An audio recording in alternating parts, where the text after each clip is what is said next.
জাতীয় সংসদ ভবন এলাকা থেকে সরাসরি যুক্ত হচ্ছেন সহকর্মী খান আলামিন। আলামিন, শপথ অনুষ্ঠান স্থলের পরিবেশ কেমন দেখছেন এবং বিরোধী দলের শপথের ব্যাপারে সর্বশেষ কি তথ্য রয়েছে আপনার কাছে?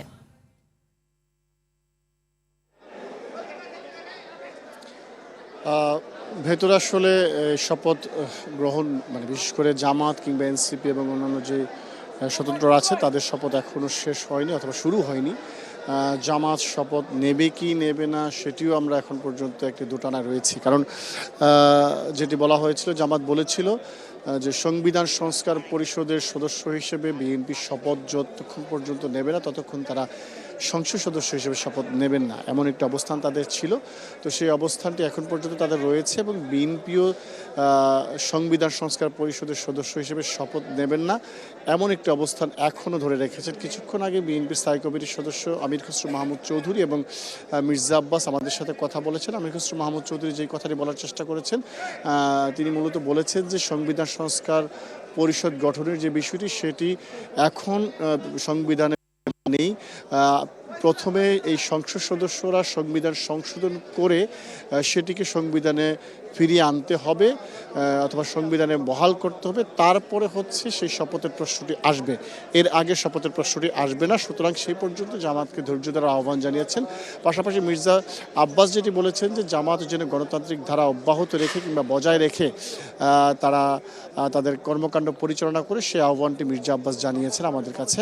আমরা দেখেছি জামাতের আমির, জামাতের সেক্রেটারি জেনারেল সহ জামাতের যত এমপি প্রার্থী রয়েছে সবাই সংসদ ভবনের ভেতরে প্রবেশ করেছেন এবং এনসিপির যারা রয়েছেন, এনসিপির আহ্বায়ক নাহিদ ইসলাম, হাসনাত আবদুল্লাহ থেকে শুরু করে যে 6 জন তাদের সদস্য নির্বাচিত হয়েছেন তারাও এসেছেন। যারা স্বতন্ত্র থেকে নির্বাচিত হয়েছেন তাদেরকে আমরা দেখেছি ব্যারিস্টার রুমিন ফারহানা ভেতরে প্রবেশ করেছেন, কিন্তু এখন পর্যন্ত তাদের শপথ গ্রহণ কখন হবে কিংবা আজকে আদৌ হবে কি না সেটি আমরা জানি না। তবে বিএনপির ক্ষেত্রে যেটি জানি রাখি, বিএনপি শপথ গ্রহণের পরে যে আনুষ্ঠানিকতাগুলো ছিল সেই আনুষ্ঠানিকতাগুলো সম্পন্ন হওয়ার পর তারা তাদের যেই সংসদীয় বোর্ড, বিএনপির দলীয় সংসদীয় বোর্ডের সভা অনুষ্ঠিত হয়, সেই সভায় সর্বসম্মতিক্রমে দলের চেয়ারম্যান তারেক রহমানকে সংসদ নেতা হিসেবে নির্বাচিত করা হয়।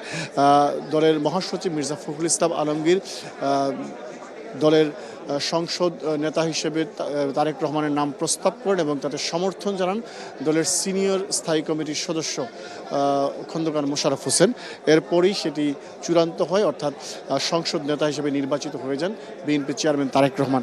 এখন আনুষ্ঠানিকতার যে বিষয়টি রয়েছে সেটি হচ্ছে যে এই যে সিদ্ধান্তটি হলো তারেক রহমানকে সংসদ নেতা হিসেবে নির্বাচন করার, সেই সিদ্ধান্তটি তারা এখন আনুষ্ঠানিকভাবে জানিয়ে দেওয়ার কথা রাষ্ট্রপতিকে কিংবা রাষ্ট্রপতির কার্যালয়কে।